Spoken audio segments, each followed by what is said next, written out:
Okay, so good morning, everyone. This is the fourth WIN Roundtable, and this is the Movember edition. The panel are these three gentlemen and moderated by Madge, and I will be part of the panel as well. I'm the chair of the WIN Roundtable and of the WIN committee. So over to you, Madge. Good morning, Sam. Good morning, everyone. First, thank you, Sam, for you and Wen for selecting or choosing me to moderate this roundtable discussion with you guys, with our colleagues here in the Middle East, where we will be discussing about Movember and about like I do have lots of questions to ask and to discuss. So I believe that it will be, hopefully it will be very fruitful for everyone, this discussion. Hand it over to you, David. Hi, everyone. Thanks for the invite. I'm David, Head of Propositions. I'm a father of two daughters. I'm a husband. I work in Dubai, and I'm excited to take part in what looks to be an interesting session. Jason? Yeah, I just copy what David said. Sales manager for Zurich Middle East, living in Dubai, father of two, and a loving husband. Nice. Jonas? Yeah, Jonas Canas here from Ops Performance. So a bachelor, the only bachelor here, and working and living in Dubai too. Thanks much. Thank you. Thank you all. I think we are ready to start. So I'll start with the first question. Who would like to start? So I will ask the question, and please let me know who would like to answer first. Okay. So what are you most proud of, David? Again. I've got to say my daughters. Becoming a father and being responsible for them has been incredibly challenging. It's a huge responsibility, but the way that I contribute to them developing into good human beings is the thing I am most proud of. Lovely. Jason? Yeah, I'd certainly say the same about being a father, raising two daughters, which I'm very proud of. I'm also very proud to be able to have put my family in a financial position to buy my own property here in Dubai and live here under my own roof as an expat. Lovely. Jonas, don't tell me that you are proud that you are single. Okay, so to make it different, no, I'm just kidding. I am proud of being a breadwinner. So it's not simple. You have a big responsibility to your family. It's like being a father too, but I'm enjoying it, and yeah, I'm loving it. It's like a preparation for my to have my future family. Lovely. Okay, so if I ask you this question, is like to give us like 3 words, okay, where your friend and family describe you. What these words will be, Jonas, to start with. Yeah, so the people around me, especially my family and friends, used to tell me that I'm helpful, I am responsible, and I'm disciplined. Yeah, so those 3 words. Nice. Jason? Yeah, okay, probably fun, creative, and thoughtful. Nice. It's nice to be thoughtful and to like taking care of the others as well. David? You can tell my wife that it's nice to be thoughtful, because I've put thoughtful as well. She doesn't always appreciate that. The second word I've put's funny, which is funny considering what I just said. And the third is genuine. It's probably how I think people would describe me. Nice. And if I ask you, like David and Jason, what do you believe that your daughters, okay, or your kids describe you with like one word? Do they Annoying. Annoying. Annoying.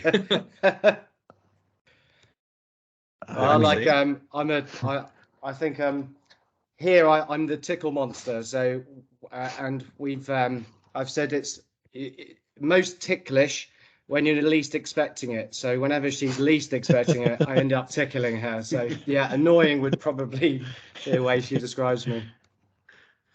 I think if you add to that, I think for any son, their father is the first person, and daughter, you are, as fathers, the first person they look up to. I know that when I look for a partner, you kind of want someone that is like your father, right?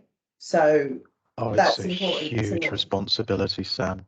That Yeah. that being a father, and particularly to a daughter, it's not just, you've got a role model, not just what being a good person is, but you've also got to role model what you want them to think a good man is. Yeah. And there is so much loaded into the words men, father, husband, that actually kind of want to break some of those expectations as far as what those words meant when I was growing up. And sometimes that means you think back to how you were when you were a young man and go, well, I really want to make sure my daughters are conscious and careful about that. True, that as well. And my dad is one of those that if he, like, I've been in relationships with people, and if he doesn't like them, he'll just like tell me. And there's been times where I sit there and think, I wish I'd listened to him first of all, rather than that. Sometimes you have to learn the hard way and then work out Dad was right. Yeah. So I think it's good to be a good dad instead of being a cool dad, maybe.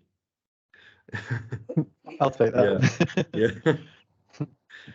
So annoying is good, to be honest, Jason. Like, this is what my kids, they keep, like, you keep annoying us, okay? You keep giving us lots of hard time, okay? Especially when how they spend their spare time, and how we can where we were trying to help them to develop and to learn and upskill their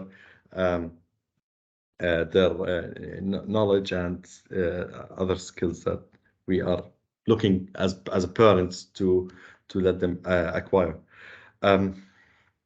Okay, so if like, if I ask you guys, like, who are the men that are the biggest influence in your life, and if you can tell me why as well, why you select these men and what they have, what did you learn from them, or what they have done that influence you? Can I start first? Yeah, I would Sam. say, as I just talked about my dad and also my grandfather, they were part of the Windrush that came from the Caribbean to the UK. And then my dad brought my mum over as well. And they made a life in the UK where it was a hard time for them in the UK. At that time, UK didn't want sort of black people there taking their jobs and so forth. And he was very persistent, getting a job, making sure there was a house, making sure that the family was fed and everything. And at the same time, I've watched him be the backbone for my mum in situations that have been hard for her, and vice versa. And that's where, that's why I've probably said that's kind of the kind of man that I want. And my grandfather was the same with my grandmother. Very nice. Jason, you look very ready to answer. Well, I mean, this is tough. It's I've just recently come back from the UK after losing my father. So, you asked who's one of the biggest influences? It's of course got to be him. But he taught me the value of hard work and looking on the bright side of life. So if you took his profession, he was always at the mercy of the elements, and often he couldn't work. So mentally, he was able to separate out what was out of his control and what was in his center of influence. And that gave him a really positive disposition all the way till the end. So it probably the reason at age 74 he had over 300 odd people at his funeral and more at his service. So yeah, I've had a lot of time to think and reflect about my father, and that's probably why he is my biggest influence. Thank you, Jason. And David? I think it goes without saying, father's the obvious role model, and very situational. As you get older, as you enter different phases of your life, I think you've got more of an appreciation of how your father tried to do the best they could at that moment in life, and times that perhaps were frustrating for your younger self, you've got a better understanding and appreciation of the challenges they were dealing with, and how they conducted themselves through it. So it's always going to be father as the lead role model, and obviously Daniel Craig, of course. I mean, I don't need to explain that one. Just look at it. Thank you, David. Jonas? Yeah, so basically my father, and it's his birthday today. Happy Happy birthday. birthday. Yeah, I hope he will watch this video soon.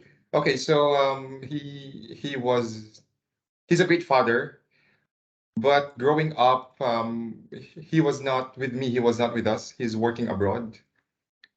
When we were little kids, he was not a great father, but God has changed him. Then he turned 180-degree from his vices, gambling, smoking, drinking. From that day, he became, or he decided to become a great father to us, and now he is a great father.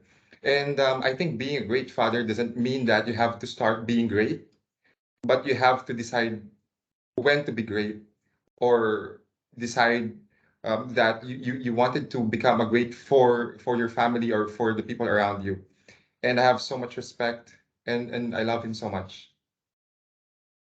And I'm sure that he loves you back as well, Jonas. And he was like, definitely, he did this decision to do the 180-degree change in his lifestyle. Is just like for you guys, and to show you the much of love for you and your siblings and family.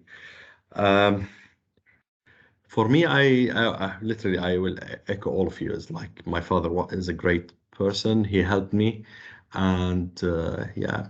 But my father, without having my mother with him, okay, being both parents, okay, uh, he can't, or he by himself.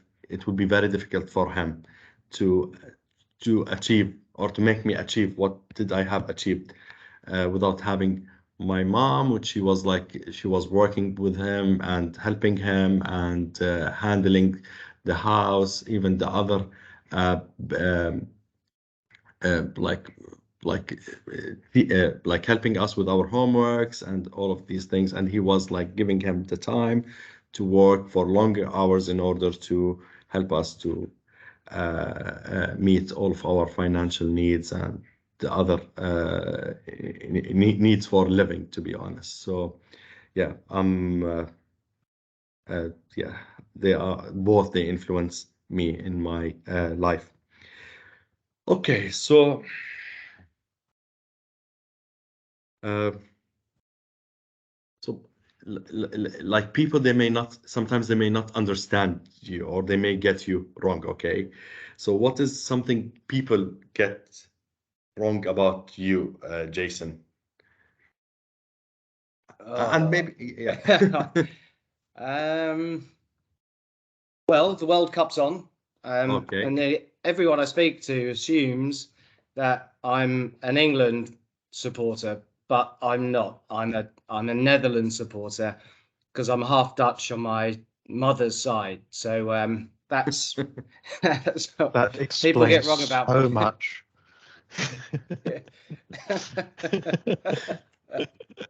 Actually, this is for the first time we got to know that you are half Dutch, half English. Okay. There we go. Yeah. So yeah. So we got you wrong when we keep teasing you with like it's not coming home. Yeah, that's water Well, off it's the still duck's not back, coming that is, home. yeah. But, yeah. Yeah, the cup. Cool. And David? I think. But by the way, I have to say that it's very hard to call you David. I always I know. used to call you DDC. Okay, just It is the name I was born with, though, Majd. Everywhere else they call me David, but you can call me DDC. It's fine. yeah. What do people get wrong about me? I think going back to an earlier answer about how would people describe me, it's thoughtful, and anyone who doesn't know me, I think can think I'm not approachable, because if there's nothing going on, I'll be sat there thinking, I'll be sat there doing, and people have told me, oh, we didn't think you were approachable. Now that we're actually speaking, you seem very approachable. And so I think it's that. Yeah. Jonas? Yeah, I think it's being transparent. So I'm quite straightforward when it comes in seeing things which are not fair. So I have to address that in a good way. So I have to tell that person or that someone that I think this is what it is, or I think this is I think this is not good, or what. But it's being transparent and being fair to the people. So this is what I am mostly get wrong about me. Yeah, but being transparent, it's like it's something good. Okay, yeah, I think people they may misunderstand the transparency or being frank to them. Okay, but I believe that this is something good and make it easier for the others to deal and to talk to you. Yeah, instead of having this uh, bluff faces, bluffing face. Yeah. Sam, do you have anything here to say? I would say all of you are very thoughtful for actually coming forward and agreeing to do this in the first place. So thanks. Okay, so let's go more deep in our discussion and to talk about the issues that men go through. Okay, and we know like during COVID, it was very hard time, like from a mental perspective as well, the lockdown, changing in lots of things. And so do you feel as men, it's like easy to talk and discuss your feelings and emotions with friends and others, or you keep No. all of your emotion inside? Let me give you some expressions and you tell me what they mean. Be a man. Man up. What do those sayings say about what is expected of a man and their emotions and public displays of emotion? Yeah, It's not easy. it's not easy. Yes, it's very hard. Okay, but maybe in a certain time you may express these emotions and feeling to a certain people, which maybe like I don't know. For me, I feel the same. It's very hard to express my uh, like feelings, or my if I'm facing any emotional thing to the others. Okay, I may keep it for myself. Okay, but sometimes I believe, or because of the stress of where you were trying to have this work-life balance, sometimes where you have other issues and matters that you are working on or handling, okay, you need sometimes a person. Okay. Oh, of course, I agree. We should. Absolutely, Yeah. we should. And the fact that you're not talking to any of us from a ledge suggests we're all finding ways of doing so. But it runs counter to society. It runs counter to our upbringing. You have to put effort in to talk, and I suspect it's harder for us than if we'd been raised as women. And I think it's something that requires effort, and it's harder for us. So, okay, let me talk about myself. It's harder for me to find the safe space and to have those meaningful conversations, I think, than it is for my wife or my sisters. Stats in the UK say that 70% of men have got a group of male friends that they hang out with, right? Mhm. But less than 35% of those, if they were in need to talk about a situation will not talk to those male friends. So kind of why is that? I don't know. When I was in a situation that required an awful lot of support, and that was very challenging to my mental health. Sorry, my cats are throwing stuff as they always do. It was my close male friends that I turned to over family, over any professionals, and then I had choices at the time. But I think why would it be outside the norm? I think because the whole concept of male friends and hanging out as men is not about sharing. It's about experiencing. It's about doing. It's about acting to those male stereotypes of being loud and laughing and enjoying yourselves. And it's not really a closed coffee room sharing type setting. Yeah. Jason? Yeah, it's a challenging one. I'm enjoying sitting here listening and visualizing about the last time I went out with a group of men. I guess I've been quite lucky in that I've always been able to talk about my feelings, and that's been with family and friends. But I have many female friends and many male friends as well.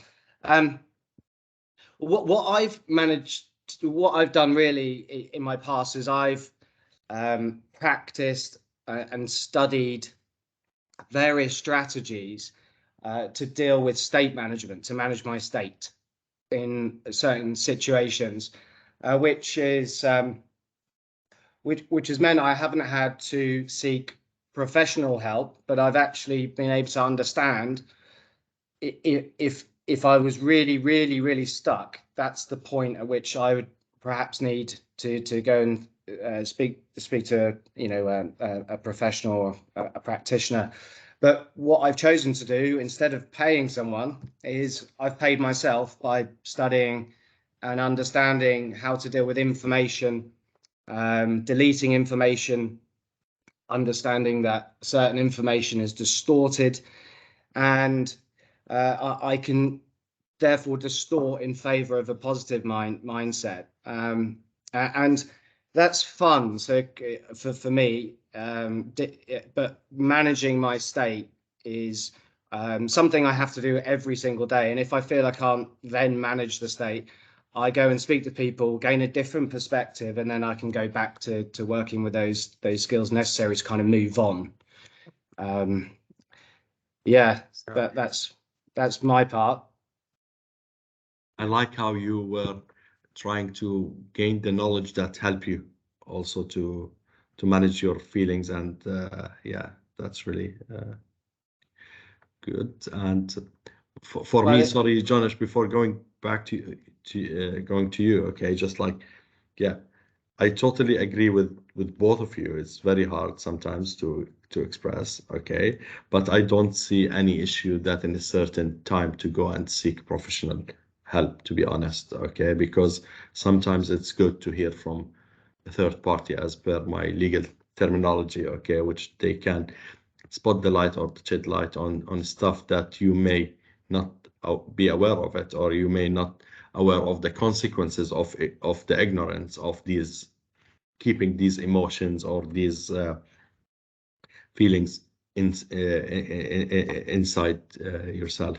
We all agree that from now on we're going to Jason. Yeah. Yeah. Go to Jason. Yeah. Yeah. Yeah. You can just have a little room. We'll come in for Yeah. different sessions with you.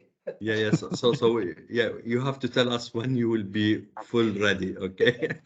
Yeah. To put okay. all our emotions and feelings. Yeah. I was looking for a new job as well. Uh, I'll give you my price list, no problem. yeah. Yeah, so Yeah, John. I would agree with Jason. It's hard to express our emotions as a man, and because we are much conservative when it comes to this than the woman. But first, we have to manage. We have to manage it within ourselves.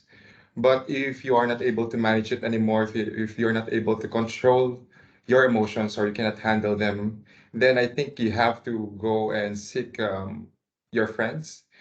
So I personally, I'm seeking help with the people I have built my trust. So, but not all, of course. And I haven't tried seeking professional like the counselors or say the psychologists and stuff. I haven't tried that. It's because maybe I'm able to manage it on my with myself within myself and with my family and friends' help. But match is correct. It's not. There's no issue in seeking professional help, especially if you are really in a deep situation. So someone, a professional, has to highlight that what's wrong or what's going on and what you should be doing in that specific situation. So that's my opinion with this.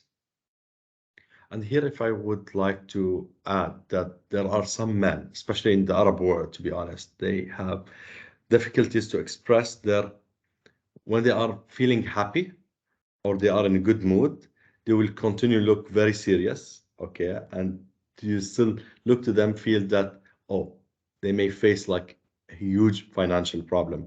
But even that, like to show that the happiness or you are happy and to mirror this to your family is important as well when you are happy, because this will give good vibes to the whole family and the people surrounding you. And yeah, this is something I think also there are few men they face an issue of expressing their good feelings as well to But the also, I others. think, Madge, when it comes to sort of, I know you've all said about talking to friends and family, but there's also a trust element, and trust doesn't happen sort of just straight away. I get told that sometimes maybe I'm a little bit secretive, but to me, I have to build a trust with someone before I start opening up in a sense, right?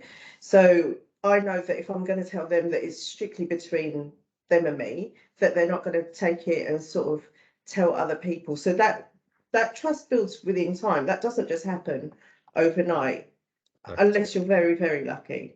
Yeah. Okay, so to stay mentally healthy, okay, what are the things or the stuff that we can do as men to stay mentally healthy? So I love this because I've read lots of books and they all tell you the same thing. So exercise regularly, they read more, meditate, do breath work and cold water therapy. So I can say from experience that I'm now doing all those things and it really is helping me develop a positive mental state. So exercise first thing in the morning, you hit certain goals, read before I go to sleep, meditate, and if I have some time, we go jump in an ice bath, and it really resets you and sets you up for the rest of the day. Really? Yeah. Are you The lost col- in this bath? I'm I sorry. will try the ice bath today. I can't do that. Yeah, Well, no. I think Bucket list. so. I'm half Dutch, so you've probably heard of Wim Hof, and Yes. I stumbled across him a couple of years ago. So I've really adopted a lot of his kind of practical processes, and it's making a big difference. And really, because things like stress manifest themselves in me physically. Okay, so whereas I've got those areas to offload with friends and family, etc. I manage my mindset as best I can, but my body tells me when I'm stressed, and by doing the things I've been doing, those things that I can see, they've all disappeared. And when I stop doing it and allow the pressures, I do stress for example, I allow this to happen to me, then it physically I can see it developing. So these things are working. It's not just, you know, I've got something to say about all this. It's working. I think I'll start it with comes just down one to ice cube. One ice whatever. cube and then be on the head and on the. I'll start with that and then build it up to a whole bath. I think it comes down to whatever works for you, and it's about finding that.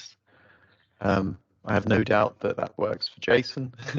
I think it is ultimately about finding a release, and I found that I almost had a brain itch to find something that worked for me, and once I found it, it's now my go-to, and it's not a combination of things. Thank God I didn't get all the way down to the bottom of the list to ice bath. I jump out of planes at 12,000 feet. I clear my head because for 1 minute you can't think about anything else. But ultimately, it's a release. It's switching your brain off. Which I'm sure would happen in an ice bath, as other things happen to different parts of your body, Jason. And just taking it somewhere else. John? For me, I go to gym and I jog or run outside. I don't use the treadmill because I want a fresh air. And I hang out with my friends. So basically those three things that I'm doing just for me to stay mentally healthy. I think I do it in another way. I'm not a gym bunny. So with me, it's the dance classes. It just music and dance just helps. For me, everything just go away. So that seems to work for me. Yeah. For me, I don't go to gym. I don't jog. I don't read books. But I have this golden rule: is like to avoid anything, to avoid negativity and negative people. Okay, this helped me, and I believe that like stress is not an issue as you know how to handle the stress, and you don't overthink sometimes, okay, because overthinking and stress, okay, could damage your mental health as well. However, sometimes literally when I feel that I'm very stressed, I start like ordering food, okay, eating shawarma, okay, just like to then to make me feel I don't know, more relaxed, and then I'll start thinking I'm in a bringing a very positive shawarma way. to every one So of it's, our meetings. yeah, it's the shawarma theory, you can call it.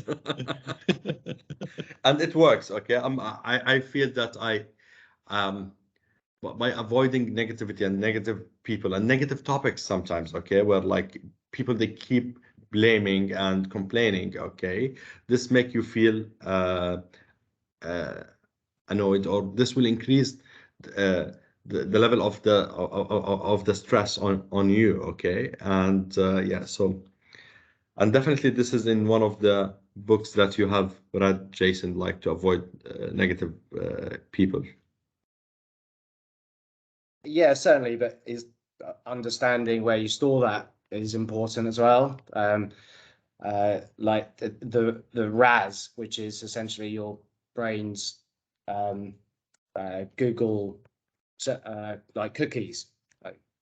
So, for example, you're constantly receiving negative information, then you're more likely to see that negative information in the same way as you go shopping for cars and you see a red, I don't know, Ford Bronco, for example. That's what you want. You shop, and you research. You never see a red Ford Bronco on the road until you start doing that. And then you drive away from the garage and suddenly you start seeing loads and loads of red Correct. Ford Broncos. Yeah, it's the same thing with negativity. It's understanding that neuro pathway. So something I do every morning, it's a gratitude diary, just 3 small statements of things I'm grateful for. You start with the big ones and then it becomes harder. So you have to start looking for the things you're grateful for. and that's storing positive information in my brain's kind of cookie base. And so if we shift now the discussion on, like, to ask you, how good are you guys at checking up on family and friends? Okay. I do. And like checking on others, this will help them as well to maintain their mental health, and to also, if they have any problem or issue, they can discuss it with you. So yeah, did you see it?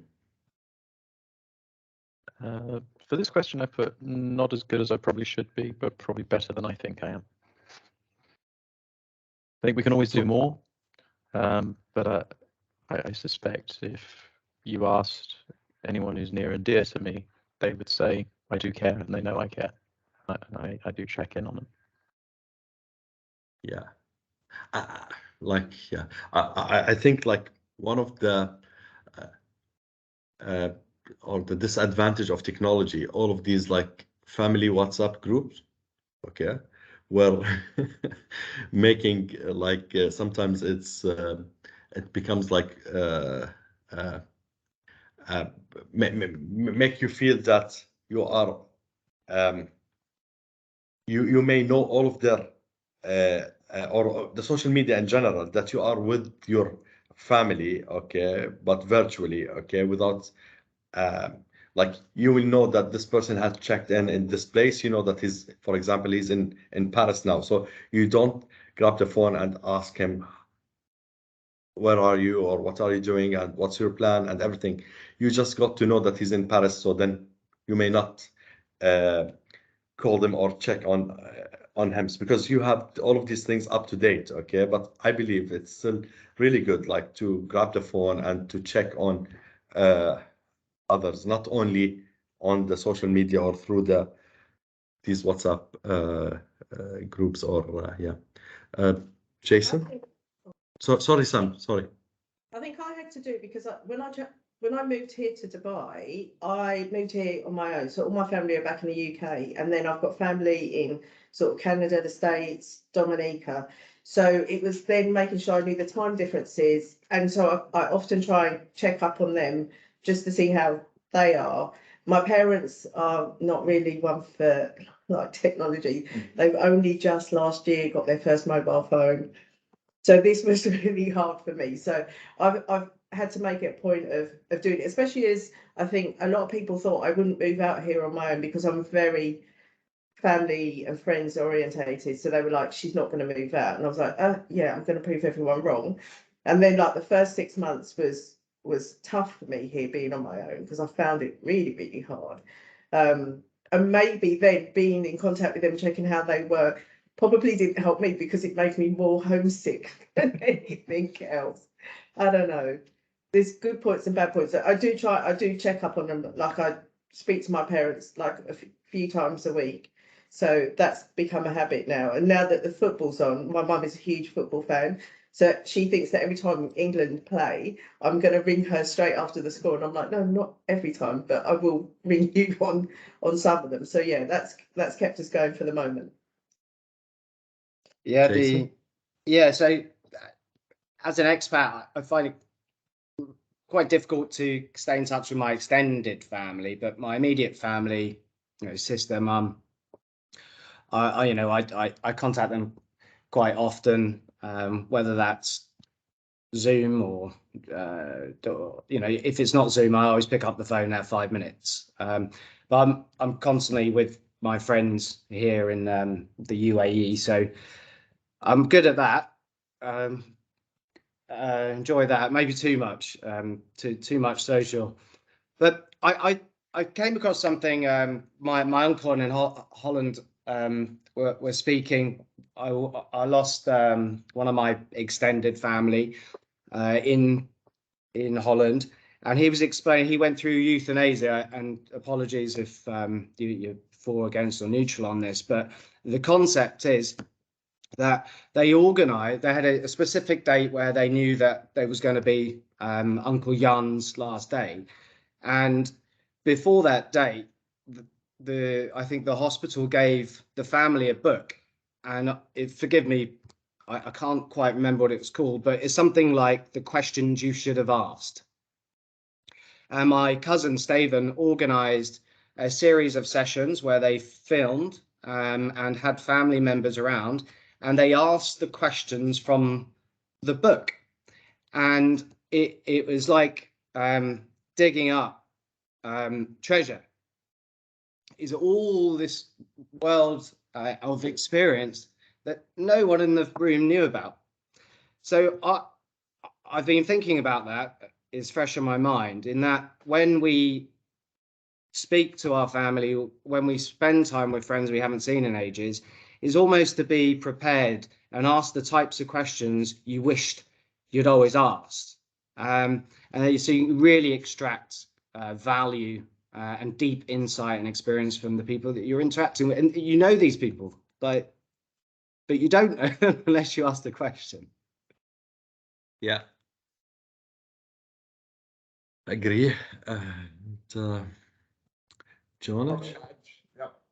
So as you mentioned, there's the technology that we can use. So I do video call with my family every day, so especially my parents. So morning when I'm preparing myself to go to the office, so the video is on.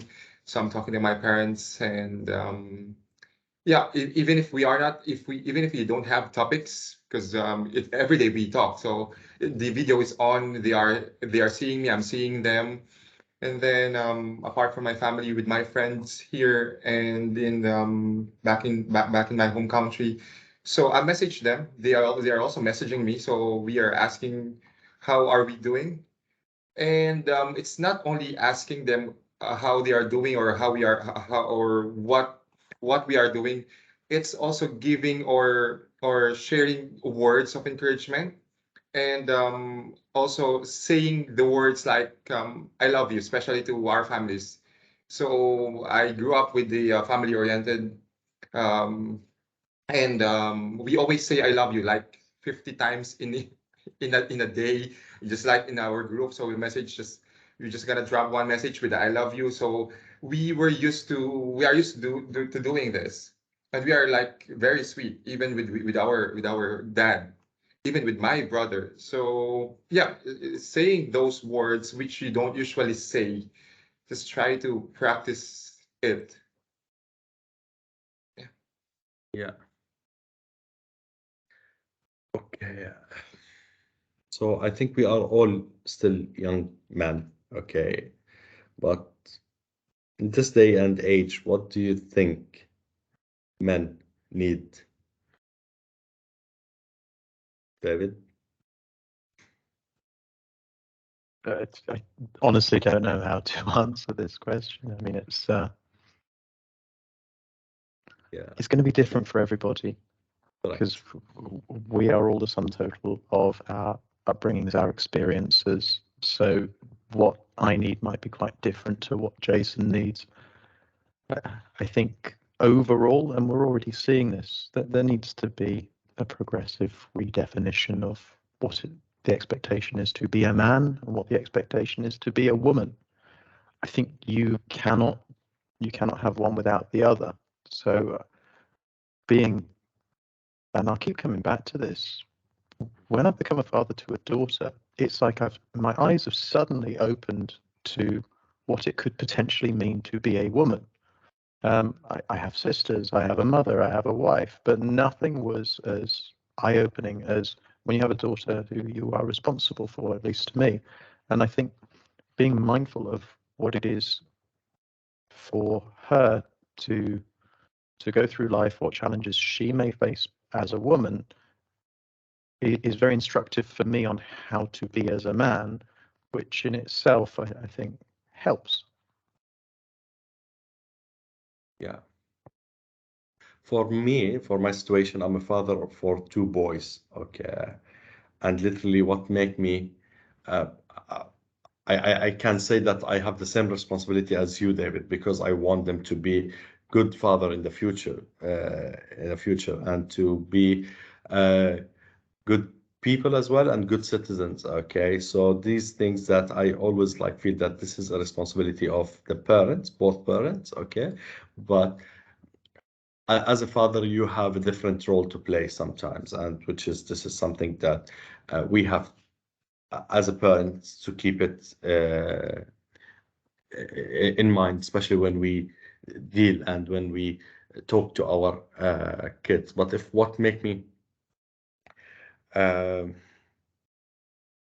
what do you think that I need as a father at this age is like what I need? I need my family to be always happy and safe, and this will give me the strength to face any difficulties, to be honest.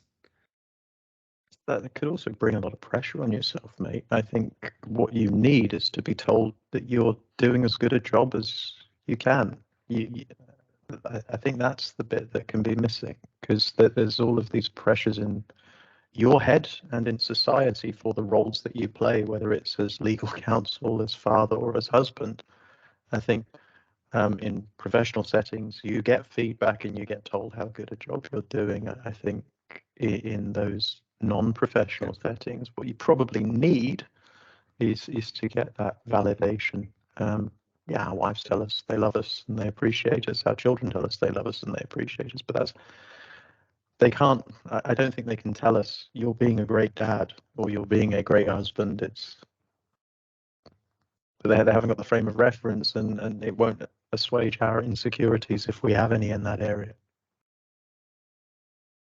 Like I always say that kids, they are good in expressing their feelings and emotions, like if you were like so the other day my son asked me to go and watch him playing karate, okay, and literally I had to change lots of meetings and lots of arrangement in order to go and to watch him. And when I went and when I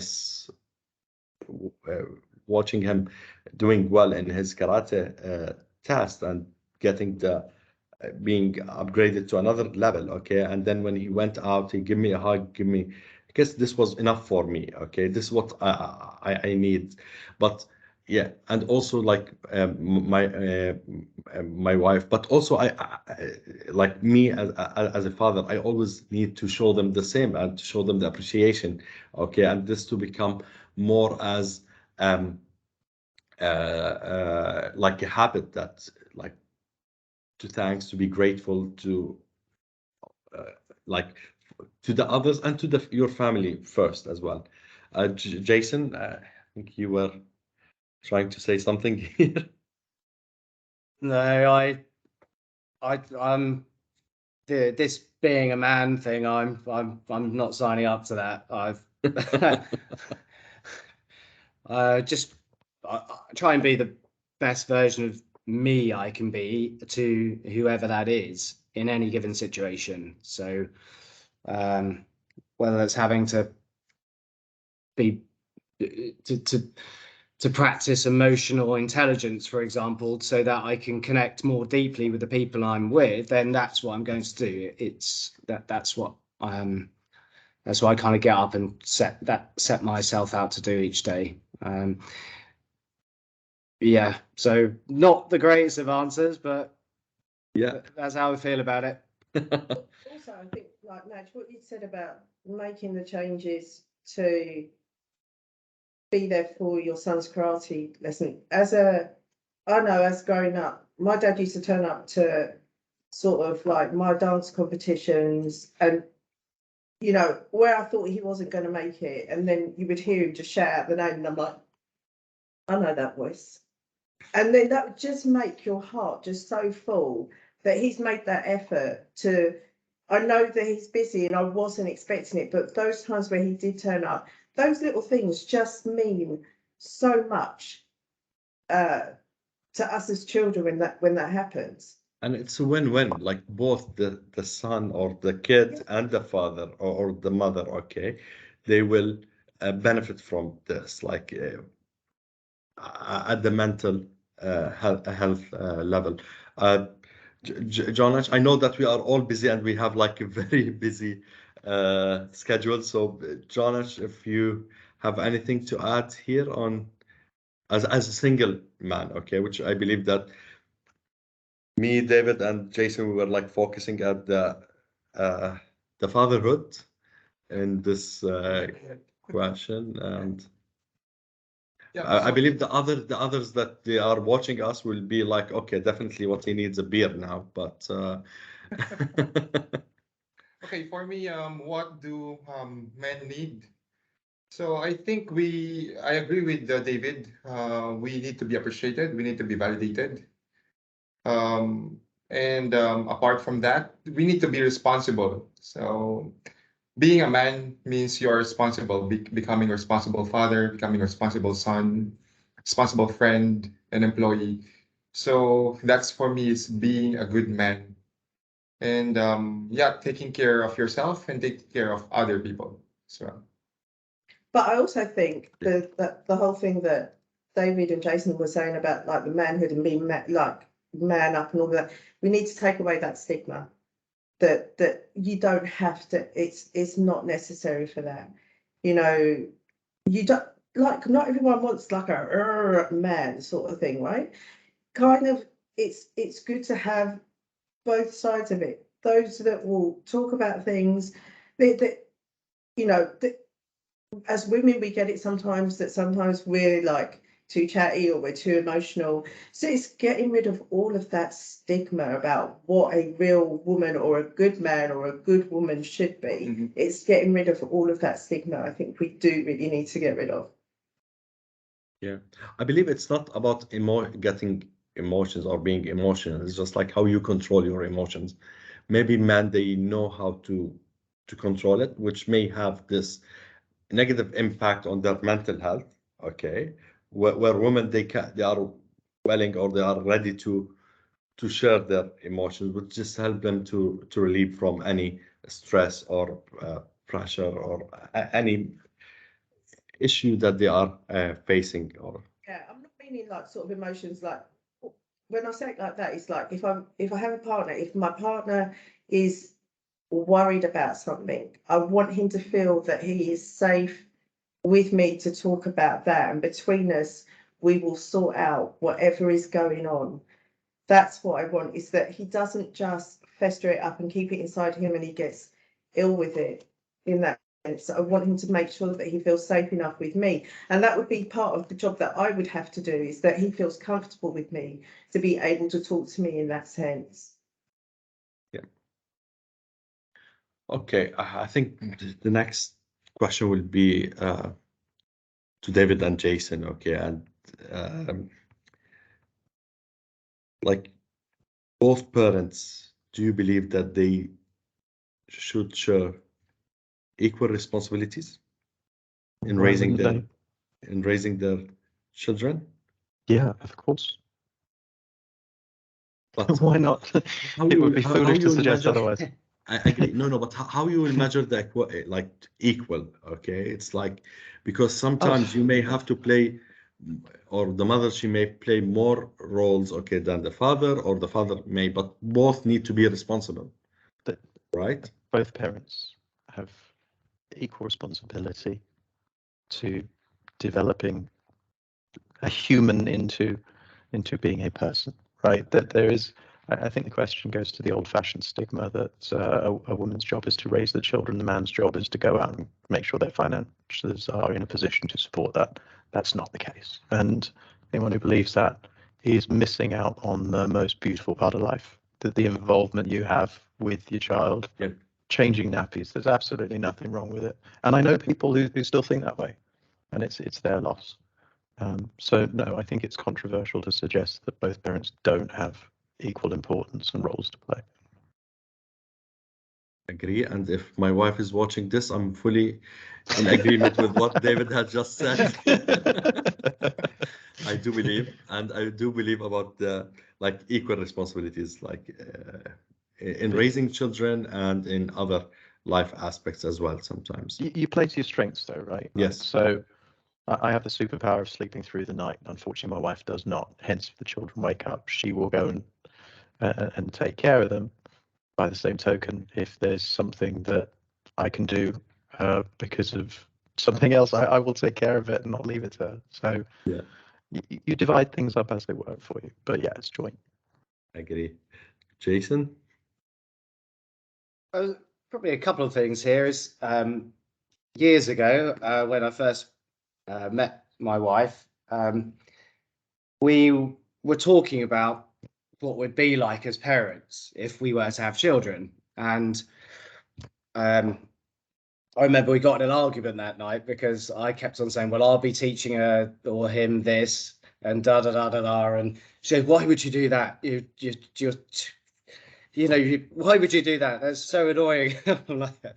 But here's what ended up happening is I taught my daughter Darcy the power of questions fairly recently, and now every time mum asks her to do something, she just goes through the how, why, what, when, who, where kind of, and I cast my mind back to those kind of 9 years ago, 10 years ago when we met, and that question, what would you be like as a parent? I said, well, and then that is now happening. Okay, I see it every day. I've never been more proud of teaching her the power of questions. Now, if we think about that, then I'm supporting my daughter in using my experience. My experience and skill set is rubbing off, but my wife is also doing the same, doing incredibly social, etc., and good in crowds. So if we look at like a coin where you have a flip of a coin and see who wins, you could flip it and call heads and it could come in every single time, and that might represent the husband and the relationship, and then you flip it and it lands the other side, that represent the wife. It's still 50-50. It doesn't matter how many times it lands on a head or how many times it lands on a tail. It's still 50-50. You just keep on flipping that coin all the time. You're always going to win. One of you will always win.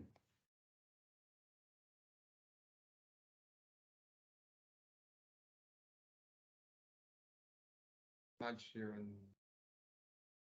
It's on mute. Okay. Measured, you're on mute, buddy. Sorry, guys. So we have reached our like the end of our session, but before we end, I have final question for all of you, including you, Sam. Okay. Like I think we all agree that the roundtable discussion was very interesting. Okay, and if we or if you want to say what is one thing that you will take away from this discussion, to start with you, Sam. I'm going to be speaking to Jason a lot more about certain things and questions. So yeah, sessions with Jason. But it's been a very interesting session. I've really appreciated all of you really opening up regarding the questions that we've asked you. So it's been an important one, I think, and a long time coming. Agree. Jonach? Yeah, so it's becoming who your son want or other men to emulate. So I'm starting it now. So when the time comes, I'm gonna become a father. So I'm ready, and my son is there. I'm ready. I'm a role model for my son and to the other men around me. David? Yeah, I'm signing up to the cult of Jason. I'm going to get T-shirts made saying "Be more Jason." I'm also going to try and take other strategies that have been expanded on this call. So, shawarma therapy is one that I shall give a try too. No, I think. But by the way, we do have a shawarma gang in the office, so we go play football every week, and at the end, okay, before going home, we try new shawarma places, so we can add you to this group, David. This sounds like an excellent development opportunity, and thank you. I'll be adding it to my PDP for 2023. No, I think talking's good. Genuinely, seriously, Jason, you had some very interesting things to say, and I think I'd be keen to learn more about them. So I definitely will be coming to talk to you. Jason, the star of the day. No, well, I think really, isn't it wonderful? Certainly, how I feel to be asked some questions, proper questions, and it's been I've really enjoyed my time here and sharing that with everyone on call. So thank you so much. It's the power of questions. It's changed my day.